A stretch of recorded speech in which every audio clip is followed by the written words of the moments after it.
ভারত কি বাংলাদেশকে পাকিস্তান মনে করে? ভারত কি মনে করতেছে বিশ্বের যত সমস্যা আছে সকল কিছু বাংলাদেশে বিদ্যমান?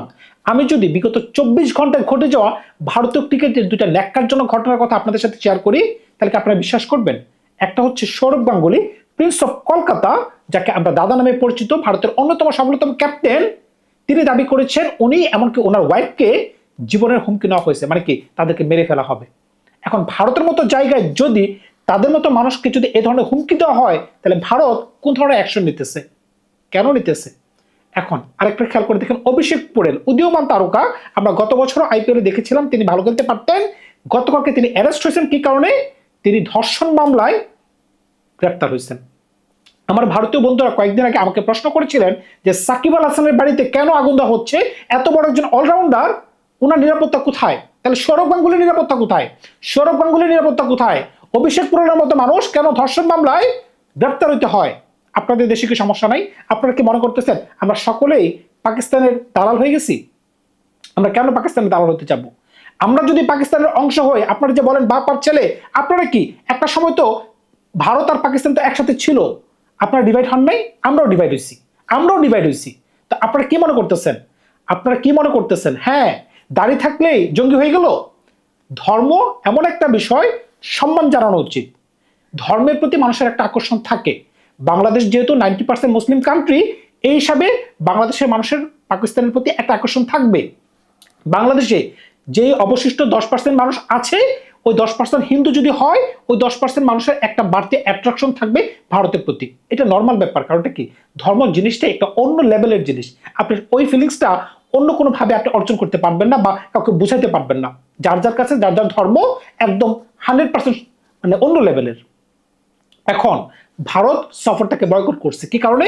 আমরা 2026 সালে ভারতে যেতে পারি নাই।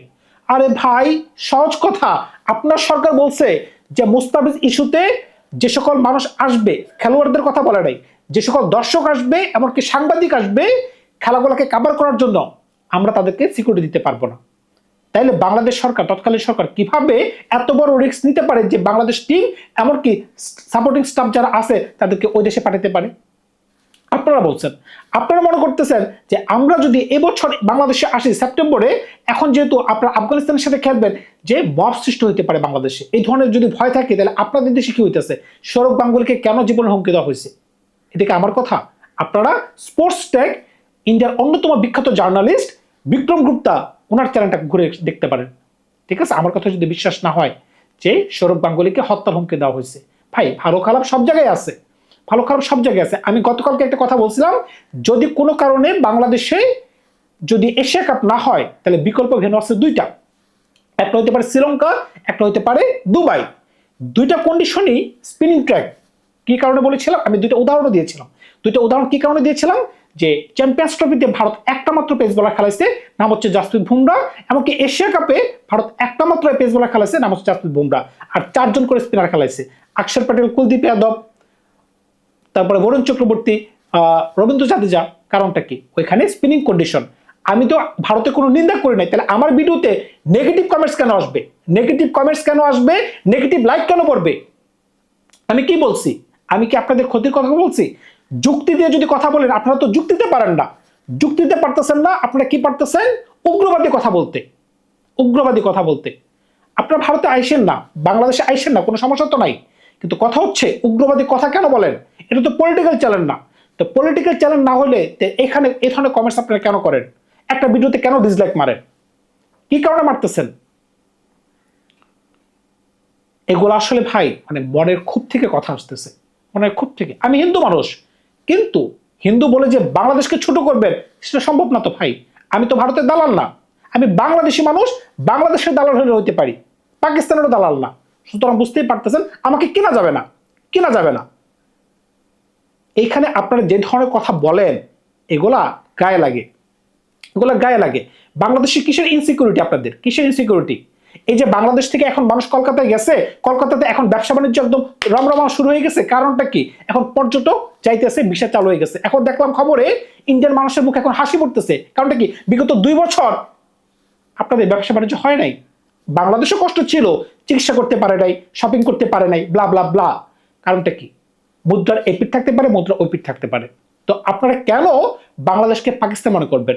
কেন পাকিস্তান মনে করবেন? হ্যাঁ, 1-2% মানুষ একটু বাড়তে আলগা বেড়ে থাকতে পারে, সেটা বাংলাদেশেও আছে। কিছু হিন্দু মানুষ আছে না যে ভারতকে খুব অন্ধের মতো ভালোবাসে, আছে। আবার কিছু বাংলাদেশি মানুষ থাকতে পারে যারা পাকিস্তানকে খুব বেশি ভালোবাসে, কিছু, সেটা 1-2% হতে পারে।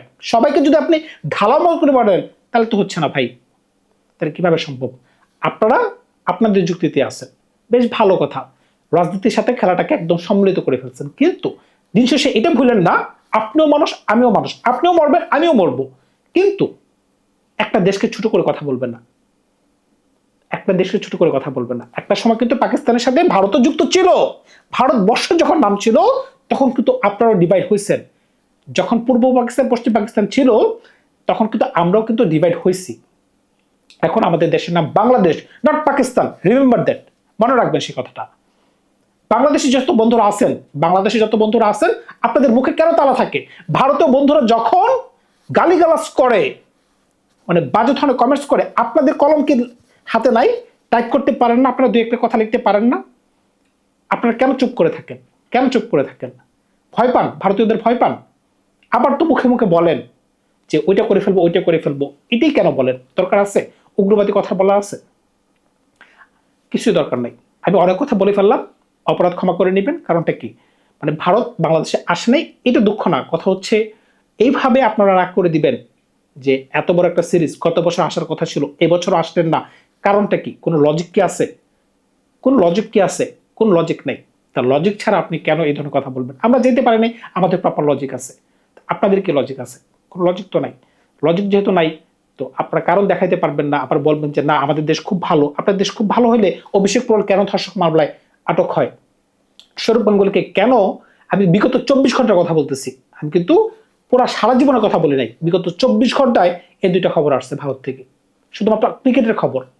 আমরা ক্রিকেট ছাড়া কথা বলি না, দরকার নাই তো আমাদের। ক্রিকেট নিয়ে তো কথা বলে শেষ করা যাচ্ছে না। ক্রিকেটেও ভাবে যদি চিন্তা করে দেখেন তাহলে এটা শত্রুতা ছাড়া কিছুই না। আমরা জানি আপনারা ক্রিকেটের দিক থেকে অনেক শক্তিশালী, কারণ কি আপনাদের বোর্ড অনেক পাওয়ারফুল, আপনাদের সাথে যারাই খেলে তারা অনেক বেশি টাকা ইনকাম করতে পারে, কারণটা কি আপনাদের আয়বল বেশি। বাংলাদেশে সেটা চায়, খারাপ কিছু না। একটা সময় আপনাদের ক্রিকেটও তলানিতে ছিল, একটা সময় এই তলানিতে আমরাও ছিলাম, এখনো আছি, হয়তো বা অদূর ভবিষ্যতে সেটা থাকবো না। একটা সময় ওয়েস্ট ইন্ডিজ ক্রিকেটের দাপট কিরকম ছিল? ওয়েস্ট ইন্ডিজ ক্রিকেট যাদের সামনে কোনো টিম দাঁড়াইতে পারতো না, 75-এ তারা চ্যাম্পিয়ন হয়েছে, 79-তে তারা চ্যাম্পিয়ন হয়েছে। বর্তমানে ওয়েস্ট ইন্ডিজ টিম বিশ্বকাপে কোয়ালিফাইং খেলবে। একটা সময় অস্ট্রেলিয়া টিমের দাপট কিরকম ছিল? 1999 থেকে যদি 2007 পর্যন্ত আপনি হিসাব করে দেখেন, ওই যে একটা পিরিয়ড গেছে, একটা টিম দাঁড়াইতে পারে নাই, কোনো টিম দাঁড়াইতে পারে নাই। আমরা সকলেই জানতাম যে বিশ্বকাপে একটা টিমই জয়লাভ করবে, ওই টিমটার নাম হচ্ছে অস্ট্রেলিয়া। শুধুমাত্র টুর্নামেন্টে দেখার বিষয় হচ্ছে তাদের সাথে ফাইনাল কোন টিমটা খেলতে পারে। সময়ের সাথে সাথে কিন্তু সব পাল্টায় ভাই, সময় চিরস্থায়ী না, ক্ষমতা চিরস্থায়ী না, ভুলে গেলে চলবে না। ধন্যবাদ সবাইকে, ভালো থাকবে আপনার। নতুন গল্প নিয়ে খুব শীঘ্রই হাজির হবো আপনাদের সাথে। বিদায় নিলাম।